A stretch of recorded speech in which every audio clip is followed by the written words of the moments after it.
Hello everyone, তোমরা সবাই কেমন আছো? আশা করি তোমরা সবাই খুব ভালো আছো। তোমাদের ডিএলএড এর ফার্স্ট ইয়ারের পরীক্ষা শুরু হচ্ছে 8ই সেপ্টেম্বর থেকে। হাতে কিন্তু তেমন একটা সময় নেই।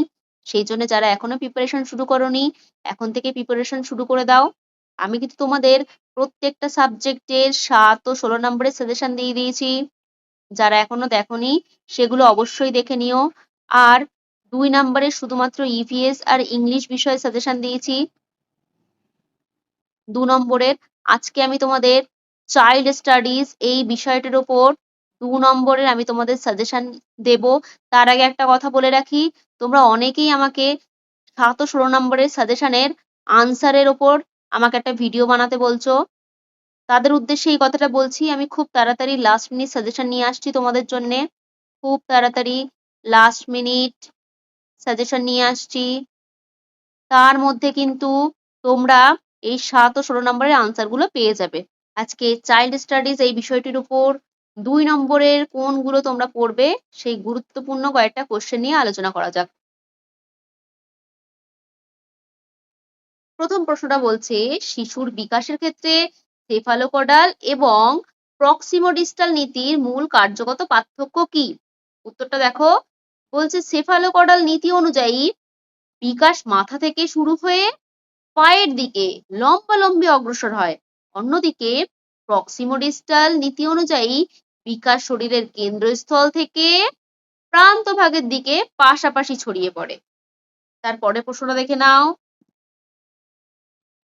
পরেরটা বলছে, পেঁয়াজের মতে অপারেশন বা সক্রিয়তা বলতে কি বোঝায়? উত্তরটা দেখো। পেঁয়াজের তত্ত্বে অপারেশন হলো এমন এক মানসিক প্রক্রিয়া বা চিন্তা ভাবনা যা শিশু তার মনের মধ্যে কোনো নিয়মের ভিত্তিতে উল্টোভাবে বা মুখোমুখিভাবে পরিচালনা করতে পারে। তারপরের প্রশ্নটা দেখে নাও। প্রশ্ন নম্বর 3, ডাইভার্জেন্ট থিঙ্কিং বা বহুমুখী চিন্তন কিভাবে সৃজনশীলতার সাথে যুক্ত? উত্তরটা দেখো। ডাইভার্জেন্ট থিঙ্কিং হলো কোনো একটি নির্দিষ্ট সমস্যার প্রথাগত উত্তরের বাইরে গিয়ে একাধিক নতুন, মৌলিক ও ভিন্নধর্মী সমাধান খোঁজার মানসিক ক্ষমতা। এই ক্ষমতায় শিশুর সৃজনশীলতার মূল ভিত্তি। তারপরটা দেখে নাও। বলছে ভাইগটস্কি তত্ত্বে প্রাইভেট স্পিচ বা স্বগত ভাজ্যে শিক্ষাগত গুরুত্ব কি? এটা হচ্ছে আত্মকথন। ঠিক আছে, প্রাইভেট স্পিচটা। উত্তরটা দেখো। 3 থেকে 7 বছর বয়সী শিশুরা জোরে জোরে নিজের সাথে যে কথা বলে তাকে প্রাইভেট স্পিচ বলে।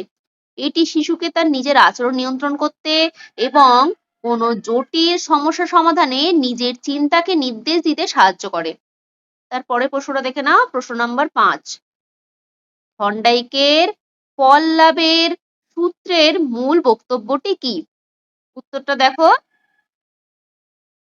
এই সূত্র অনুযায়ী কোনো উদ্দীপক ও প্রতিক্রিয়ার সংযোগের পর যদি শিশু সন্তোষজনক বা আনন্দদায়ক ফল পায় তবে সেই সংযোগটি দৃঢ় হয়, আর যদি বিরক্তিকর বা কষ্টদায়ক ফল পায় তবে সংযোগটি দুর্বল হয়। তারপরটা দেখে নাও। প্রশ্ন নম্বর 6, সক্রিয় অনুবর্তনে নেগেটিভ রেইনফোর্সমেন্ট বা পানিশমেন্টের মূল পার্থক্য কি? উত্তরটা দেখো। নেগেটিভ রেইনফোর্সমেন্ট কোনো অপ্রীতিকর পরিস্থিতি দূর করে কাঙ্ক্ষিত আচরণ বা রেসপন্স বৃদ্ধি করে।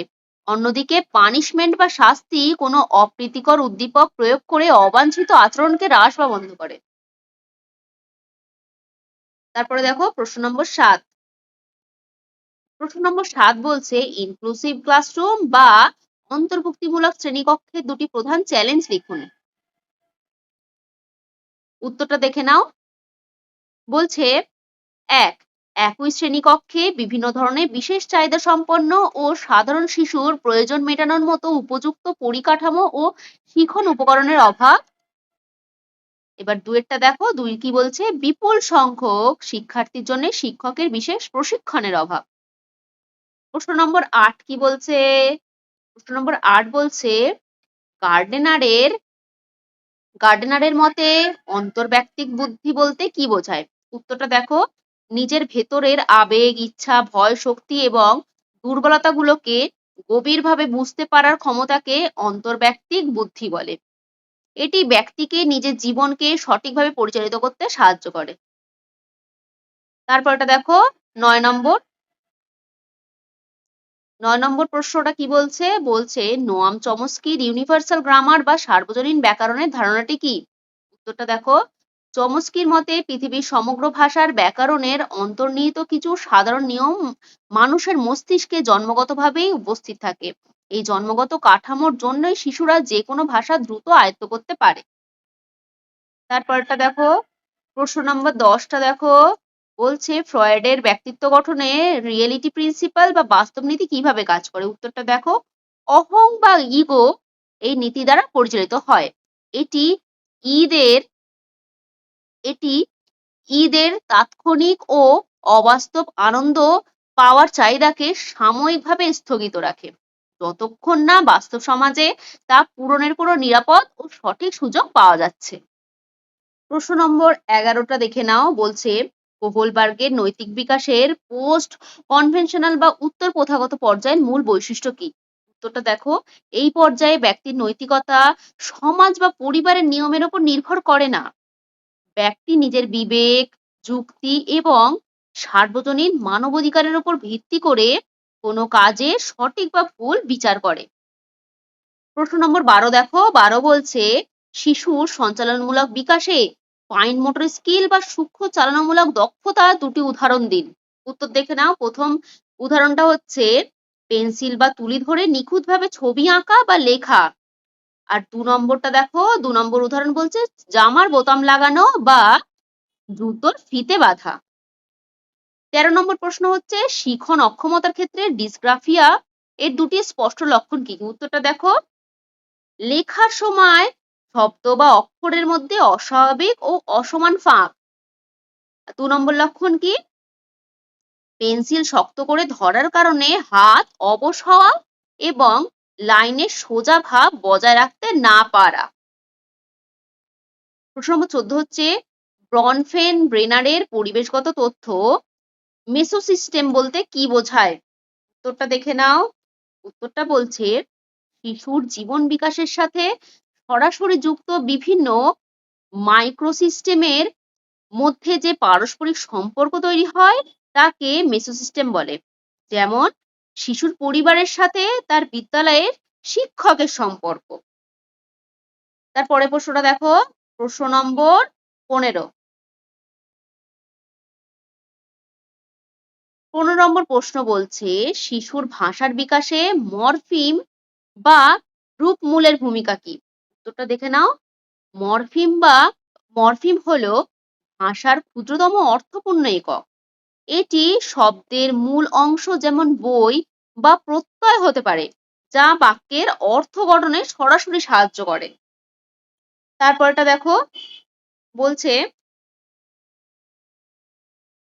ফাংশনাল ফিক্সডনেস বা কার্যগত জড়তা কিভাবে শিশুর সমস্যা সমাধানের ক্ষমতাকে বাধা দেয়? উত্তরটা দেখো, এটি এক ধরনের মানসিক জড়তা যেখানে শিশু কোনো পরিচিত বস্তুকে তার চেনা বা প্রথাগত ব্যবহার ছাড়া অন্য কোনো নতুন উপায়ে ব্যবহার করার কথা ভাবতেই পারে না। ফলে নতুন কোনো সমস্যার সৃজনশীল সমাধান ব্যাহত হয়। তার প্রশ্ন নম্বর 17 বলছে পেঁয়াজের মতে অ্যানিমিজম বা সর্বপ্রাণবাদ কোন বয়সে দেখা যায়? এর একটি উদাহরণ দিন। উত্তরটা দেখো, এটি প্রাক সক্রিয়তার স্তরে, যার বয়স সীমা হচ্ছে 2 থেকে 7 বছর। এই স্তরে দেখা যায়। উদাহরণ হচ্ছে শিশু যখন মাটিতে পড়ে গিয়ে চোট পায় তখন মা মেঝেটিকে মারলে শিশুটি সান্ত্বনা পায়, কারণ সে মনে করে মেঝেটিরও প্রাণ আছে ও সে শাস্তি পেয়েছে। প্রশ্নটা দেখো, বলছে মেটাকগনিশন বলতে কি বোঝায়? উত্তরটা দেখো, মেটাকগনিশন হলো নিজের জ্ঞানীয় বা চিন্তন প্রক্রিয়া সম্পর্কে নিজের সচেতনতা এবং তা নিয়ন্ত্রণ করার ক্ষমতা। সহজ কথায় আমি কিভাবে ভাবছি বা শিখছি তা নিজের মন দিয়ে বুঝতে পারা। প্রশ্ন নম্বর 19 বলছে কোহলবার্গের তত্ত্বে নৈতিক দ্বন্দ্ব বলতে কি বোঝানো হয়েছে? উত্তরটা দেখো, এমন এক দ্বন্দ্বমূলক পরিস্থিতি যেখানে দুটি নৈতিক মূল্যবোধের মধ্যে সংঘর্ষ ঘটে এবং কোনো সিদ্ধান্তকেই সম্পূর্ণ সঠিক বা ভুল বলা যায় না। যেমন স্ত্রীর জীবন বাঁচাতে হাইনজের ওষুধ চুরি করার ঘটনা। প্রশ্ন নম্বর 20 হচ্ছে, ফ্রয়েডের ব্যক্তিত্ব গঠনে সুপার ইগো বা অধিসত্তার মূল কাজ কি? সুপার ইগো সমাজ ও পরিবারের নৈতিক আদর্শ দ্বারা চালিত হয়। এর মূল কাজ হলো ঈদের সমাজ বিরোধী বা অনৈতিক ইচ্ছাগুলোকে সম্পূর্ণ দমন করা এবং ইগোকে বাস্তবের বদলে আদর্শের পথে চলতে বাধ্য করা। তারপরটা দেখে নাও। বলছে, খেলার ছলে শিখনে কাল্পনিক খেলা বা ড্রামাটিক প্লে এর গুরুত্ব কি? উত্তরটা দেখো। এই খেলায় শিশুরা অন্য কোনো চরিত্র যেমন শিক্ষক, ডাক্তার সেজে অভিনয় করে। এর ফলে শিশুদের মধ্যে অন্যের দৃষ্টিভঙ্গি বোঝার ক্ষমতা বা এমপ্যাথি এবং সামাজিক যোগাযোগের ভাষা উন্নত হয়। প্রশ্ন নম্বর 22টা বলছে কি দেখো। বলছে, এরিকসনের তত্ত্ব আইডেন্টিটি ক্রাইসিস বা পরিচয় সংকট কোন বয়সে দেখা যায়? উত্তরটা দেখে নাও। এটি মূলত বয়ঃসন্ধিকালে, বয়সসীমা হচ্ছে 12 থেকে 18, এই সময় দেখা যায়। এই সময়ে কিশোর কিশোরীদের মনে নিজের ভবিষ্যৎ, ভূমিকা, সমাজ ও পরিবারের নিজের সঠিক স্থান এবং নিজের অস্তিত্ব নিয়ে তীব্র মানসিক দ্বন্দ্ব তৈরি হয়। প্রশ্ন নম্বর 23 বলছে, স্পিয়ারম্যানের বুদ্ধিতত্ত্ব এস উপাদান বা বিশেষ উপাদানের দুটি বৈশিষ্ট্য লিখুন। উত্তরটা দেখে নাও। প্রথম বৈশিষ্ট্যটা কি বলছে? এটি জন্মগত নয়, পরিবেশ থেকে প্রশিক্ষণের মাধ্যমে অর্জিত হয়। বৈশিষ্ট্য নম্বর 2 দেখো। বলছে, এটি ব্যক্তিভেদে এবং কাজের ধরন অনুযায়ী আলাদা আলাদা হতে পারে, যেমন গান গাওয়ার ক্ষমতা বা অঙ্ক করার ক্ষমতা। প্রশ্ন নম্বর 24 দেখো, থর্নডাইকের প্রস্তুতির সূত্র শিক্ষাক্ষেত্রে কিভাবে প্রয়োগ করা যায়? উত্তরটা দেখো। কোনো নতুন বিষয় শেখানোর আগে শিক্ষককে শিক্ষার্থীদের মানসিক ও শারীরিকভাবে প্রস্তুত করে তুলতে হবে। শিক্ষার্থীরা প্রস্তুত না থাকলে জোর করে শেখালে তার মধ্যে বিরক্তি ও অনীহা তৈরি হবে। প্যাভলভের প্রাচীন অনুবর্তনে স্পন্টেনিয়াস রিকভারি বা স্বতঃস্ফূর্ত পুনরুদ্ধার কি? উত্তরটা দেখে নাও। অনুবর্তিত প্রতিক্রিয়াটি সম্পূর্ণ বিলুপ্ত হয়ে যাওয়ার কিছুদিন পর কোনো রকম নতুন প্রশিক্ষণ ছাড়াই যদি হঠাৎ অনুবর্তিত উদ্দীপকটি দেয়া হয়, যেমন ঘন্টার শব্দ, এবং প্রতিক্রিয়াটি আবার ফিরে আসে, তাকে স্বতঃস্ফূর্ত পুনরুদ্ধার বলে। তারপরটা দেখে নাও। প্রশ্ন নম্বর 26 বলছে, শ্রেণীকক্ষে বহুভাষিকতাকে সম্পদ হিসেবে ব্যবহার করার অর্থ কি? উত্তরটা দেখো। এর অর্থ হলো শিক্ষার্থীদের মাতৃভাষাকে ক্লাসে অবহেলা না করে বরং বিভিন্ন ভাষার শব্দ ও সংস্কৃতিকে পাঠদানে অংশগ্রহণ হিসাবে ব্যবহার করে সে শ্রেণীকক্ষকে আরো সমৃদ্ধ ও অন্তর্ভুক্তিমূলক করে তোলা। প্রশ্ন নম্বর 27 কি বলছে? বলছে, সহপাঠক্রমিক কার্যাবলীর মাধ্যমে শিশুর কোন কোন দিকের বিকাশ ঘটে? উত্তরটা দেখো। এর মাধ্যমে শিশুর শারীরিক ক্ষমতা, সামাজিক সহযোগিতা, আবেগ নিয়ন্ত্রণ এবং সৃজনশীল গুণাবলীর যেমন নাটক, সঙ্গীত বা খেলার মাধ্যমে সুষম বিকাশ ঘটে। প্রশ্ন নম্বর 28 বলছে, ব্যতিক্রমী শিশু বলতে কাদের বোঝায়? উত্তরটা দেখো। যে সমস্ত শিশুর শারীরিক, মানসিক বা বুদ্ধিবৃত্তিক ক্ষমতা সাধারণ গড় শিশুদের তুলনায় এতটাই আলাদা, পিছিয়ে বা এগিয়ে যে তাদের স্বাভাবিক বিকাশের জন্য বিশেষ শিক্ষা বা অতিরিক্ত যত্নের প্রয়োজন হয়। প্রশ্ন নম্বর 29 শিক্ষার্থীদের সৃজনশীলতা বিকাশের জন্য শিক্ষকের কেমন মূল্যায়ন পদ্ধতি ব্যবহার করা উচিত? উত্তরটা দেখে নাও। শিক্ষকের উচিত প্রথাগত মুখস্থ বিদ্যার পরীক্ষার বদলে এমন মূল্যায়ন পদ্ধতি ব্যবহার করা যেখানে শিক্ষার্থীরা তাদের নিজস্ব চিন্তাভাবনা, প্রজেক্ট, মডেল বা মুক্ত খসড়ার মাধ্যমে নিজেদের মৌলিক ধারণা প্রকাশ করতে পারে। প্রশ্ন নম্বর 30 বলছে, এমপ্যাথি বা সহমর্মিতা বলতে কি বোঝায়? উত্তরটা দেখো। নিজেকে সম্পূর্ণভাবে অন্যের জায়গায় বসিয়ে তার দৃষ্টিকোণ থেকে তার কষ্ট, আনন্দ বা আবেগকে হুবাহু অনুভব করার মানসিক ক্ষমতাকে এমপ্যাথি বা সহমর্মিতা বলে। এই হচ্ছে তোমাদের আজকে সাজেশন 2 নম্বরের। তোমাদের আর কোনো কোয়ারি থাকলে অবশ্যই আমাকে কমেন্ট করে জানাবে। আমি যত দ্রুত সম্ভব তোমাদের জন্য সেই বিষয়ে ভিডিও নিয়ে হাজির হব। ধন্যবাদ।